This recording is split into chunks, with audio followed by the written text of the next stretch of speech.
दोस्तों बहुत बहुत स्वागत है आप सभी का एक बार फिर से। जी हाँ दोस्तों, आज पूरे दिन की कई महत्वपूर्ण और बड़ी खबरें निकलकर सामने आ रही हैं। जानेंगे सभी खबरों को विस्तार से। तो दोस्तों खबरों में आगे बढ़ने से पहले वीडियो को एक प्यार भरा लाइक जरूर कर दें और ताजा खबरों को जानने के लिए चैनल को सब्सक्राइब भी जरूर कर लें। तो देखते हैं पहली बड़ी खबर क्या निकल कर आ रही है। यूपी में 21 जून से रात 9 बजे से सुबह 7 बजे तक रहेगा कर्फ्यू। 50% क्षमता के साथ खुलेंगे रेस्टोरेंट और मॉल। जी आपको बता दें कि उत्तर प्रदेश में आगामी सोमवार यानी 21 जून से रात्रिकालीन कोरोना कर्फ्यू में और छूट दी जाएगी। रात्रिकालीन कोरोना कर्फ्यू रात्रि 9 बजे से अगले दिन सुबह 7 बजे तक प्रभावी होगा। कोविड प्रोटोकॉल के साथ रेस्टोरेंट को 50% क्षमता के साथ खोला जा सकेगा, जिसमें पार्क, स्ट्रीट फूड आदि के संचालन की अनुमति भी दी जाएगी। इन स्थलों पर कोविड हेल्प डेस्क की स्थापना अनिवार्य होगी।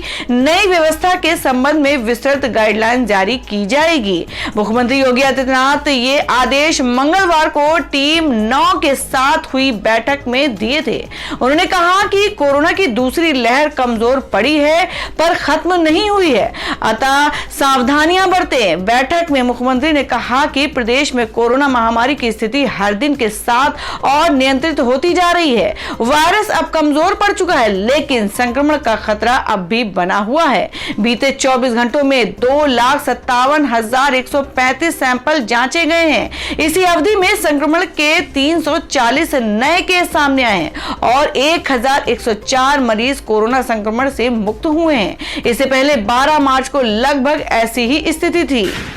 दालों और सरसों के तेल से बिगड़ा रसोई का स्वाद, जानिए कितने बढ़े दाम। जी आपको बता दें कि पिछले कुछ माह से सरसों के तेल और रिफाइंड की कीमतों में जबरदस्त उछाल से परेशान लोगों के स्वाद में दालों ने भी खलल डाल दिया है। पेट्रोल और डीजल के दामों में लगातार बढ़ोतरी हो रही है। लोगों को उम्मीद थी कि अब सब कुछ खुल रहा है तो महंगाई से कुछ राहत मिलेगी, लेकिन अभी तक कोई राहत नहीं मिली है। दिन प्रतिदिन बढ़ रही महंगाई ने आम आदमी की जेब पर काफी बोझ बढ़ा दिया है। करीब 1 माह तक कोरोना का प्रकोप झेलने वाले लोगों की कमाई के साधन भी कम हो गए हैं। जिस तरह लोगों को पहले रोजगार मिलता था, उसे हिसाब से रोजगार नहीं मिल रहा है। ऊपर से अब महंगाई ने लोगों की हालत पतली कर दी है।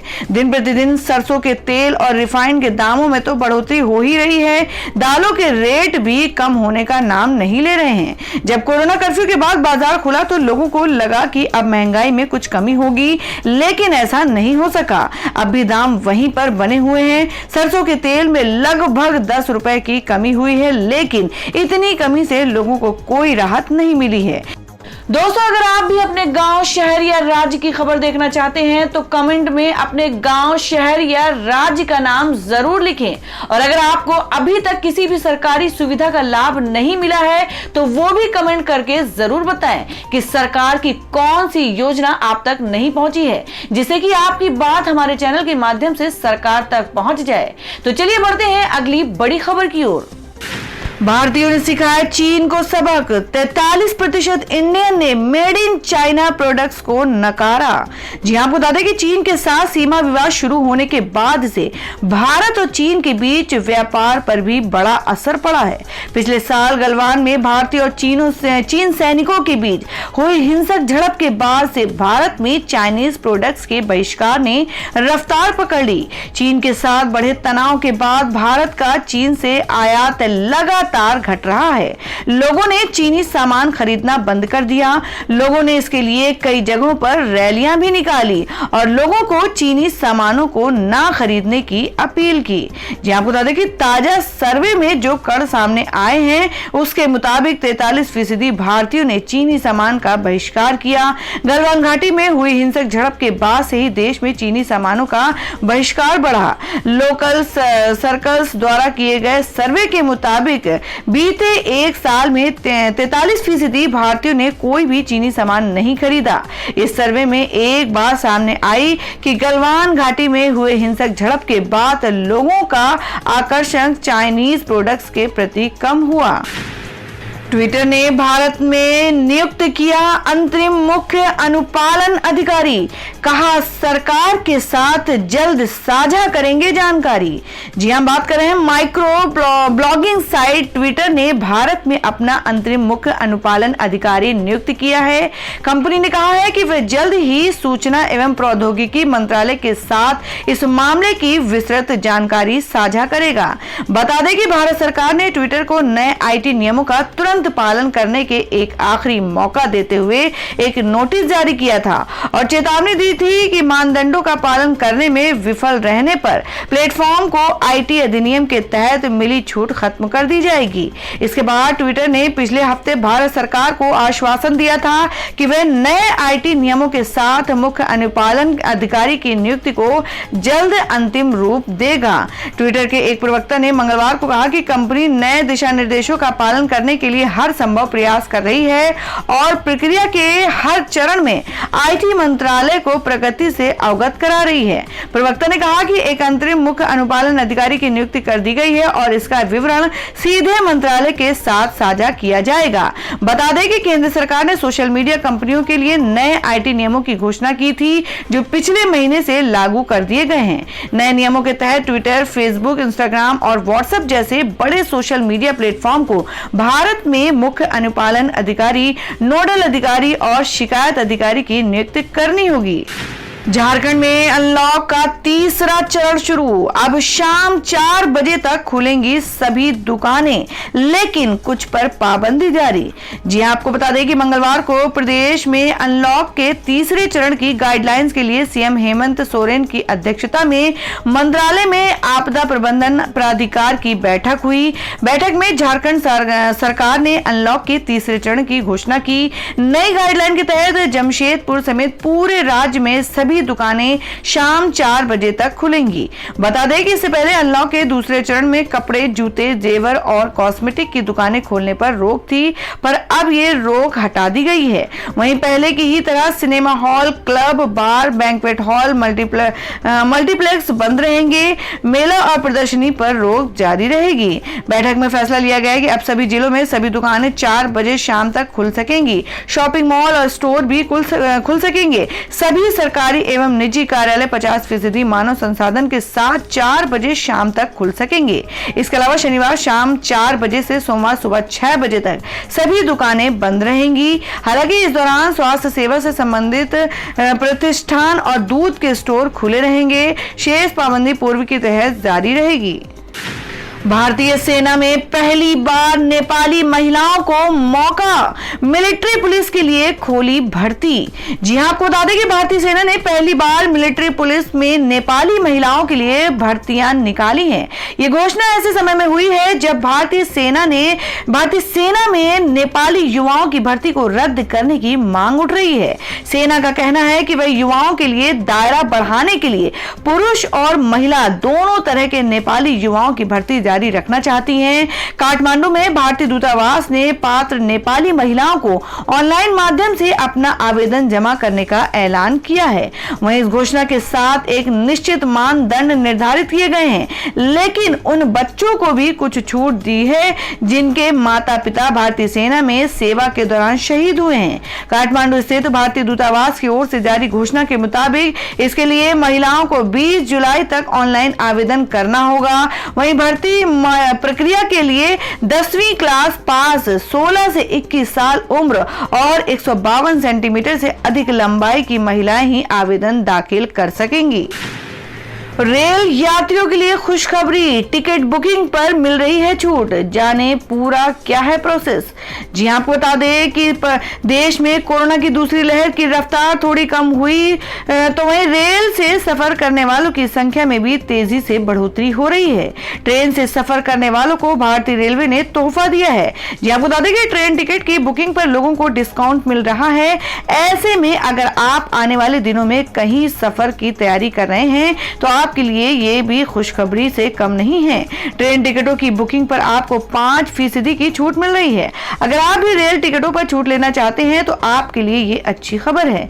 जी आपको बता दें कि रेल टिकटों की बुकिंग पर लोगों को छूट मिल रहा है। रेलवे ने यूपीआई पेमेंट यानी यूनिफाइड पेमेंट इंटरफेस के जरिए ट्रेन टिकटों की बुकिंग पर छूट देने की घोषणा की है। अगर आप यूपीआई के जरिए टिकटों की बुकिंग करते हैं तो आपको ट्रेन के टिकट के बेसिक किराए पर 5% की छूट मिलती है।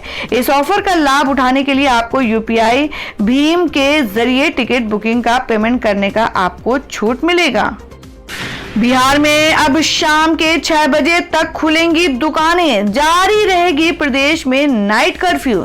जी आपको बता दें कि बिहार में अनलॉक की प्रक्रिया शुरू हो गई है। इसके चलते मंगलवार को सीएम नीतीश कुमार ने अनलॉक के दूसरे चरण के लिए समीक्षा बैठक की। इसके बाद ट्वीट कर उन्होंने जानकारी दी।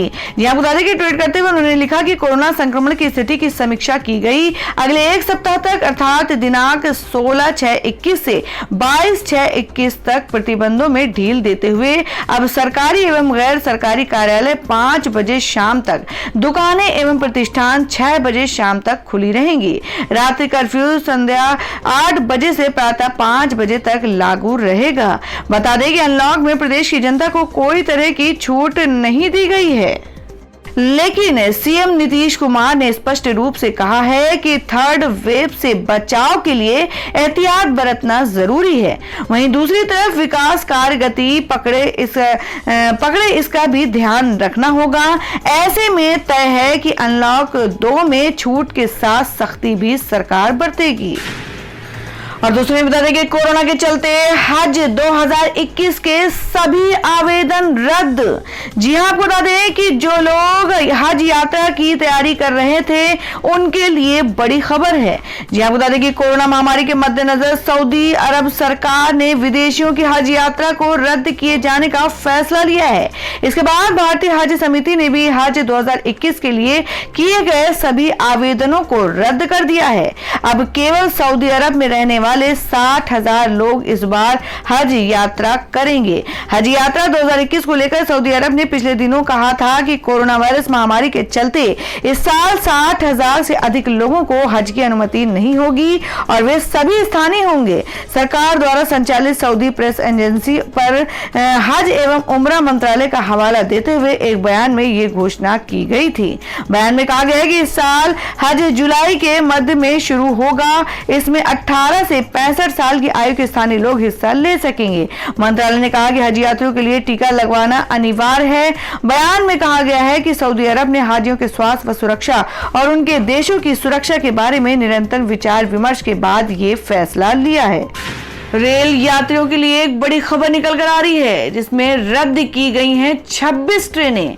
कहीं आपने भी तो नहीं करा रखा है टिकट। जी हाँ आपको बता दें कि कोरोना के कम होते मामलों के बीच अनलॉक की प्रक्रिया शुरू हो गई है।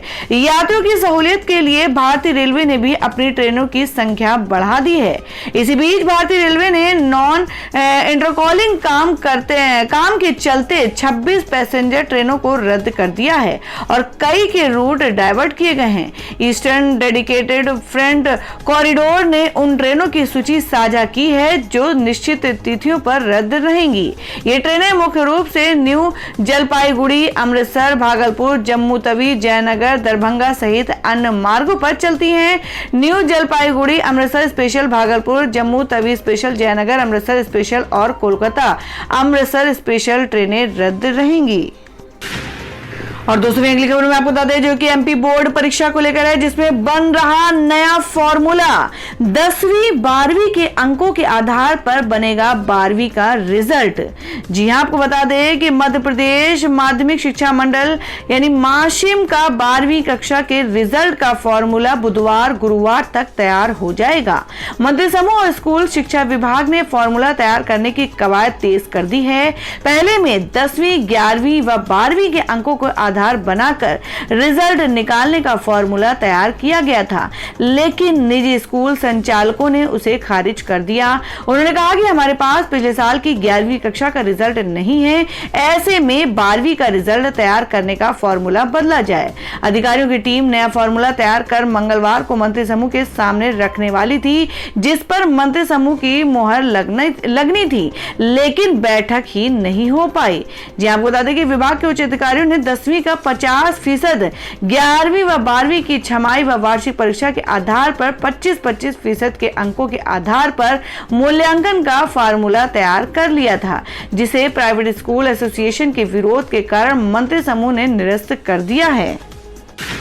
और दोस्तों एक खबर में जान लेते हैं क्या है देश भर में सोने और चांदी का ताजा भाव। जी आपको बता दें कि सराफा बाजार में सोने के दाम में 464 रुपए प्रति 10 ग्राम की गिरावट देखने को मिली। आज सोने के दाम 47,705 रुपए प्रति 10 ग्राम पर रहा और वहीं चांदी की कीमत में 723 रुपए प्रति किलोग्राम की गिरावट देखने को मिली है। इससे चांदी की कीमत 70,420 रुपए प्रति किलोग्राम पर रही है। और वहीं जान लेते हैं देश भर में मौसम की ताजा हालात। जी आपको बता दें कि दिल्ली समेत उत्तर भारत के कई हिस्सों में अब लेट होगी मानसून की एंट्री। यूपी, बिहार सहित इन राज्यों में भारी बारिश की चेतावनी। जी आपको बता दें कि उत्तर पश्चिम भारत में मानसून की गति धीमी हो गई है और मौसम विभाग के मुताबिक अगले 2 दिनों में इसके राजधानी दिल्ली में पहुंचने की संभावना नहीं है। हालांकि इसके बाद भी आज दिल्ली में तेज हवा के साथ बारिश की संभावना बनी हुई है। मौसम विभाग ने बताया कि पश्चिमी हवाओं के कारण उत्तर पश्चिम भारत में मानसून की गति धीमी हो गई है। अगले 2 दिनों के भीतर इसके दिल्ली पहुंचने की संभावना कम है। हालांकि राजधानी में मंगलवार और बुधवार को हल्की से मध्यम बारिश हो सकती है। आईएमडी के मुताबिक मध्य प्रदेश के अधिकतर हिस्सों, पूर्वी उत्तर प्रदेश, पश्चिमी उत्तर प्रदेश, दिल्ली, हरियाणा तथा पंजाब के कुछ हिस्सों और अगले 24 घंटे में दक्षिण पश्चिमी मानसून के आगे बढ़ने के लिए परिस्थितियां अनुकूल हैं। तो दोस्तों ये थी अब तक की सभी बड़ी खबरों की अपडेट्स। टुडे ब्रेकिंग न्यूज और लेटेस्ट खबरों को देखने के लिए हमारे चैनल को सब्सक्राइब जरूर कर लें, वीडियो को लाइक और शेयर भी जरूर कर दें अपने दोस्तों और रिलेटिव्स के साथ। तो दोस्तों फिर मिलेंगे काम की खबरों और सरकारी योजनाओं की एक और नई वीडियो के साथ। तब तक के लिए धन्यवाद दोस्तों।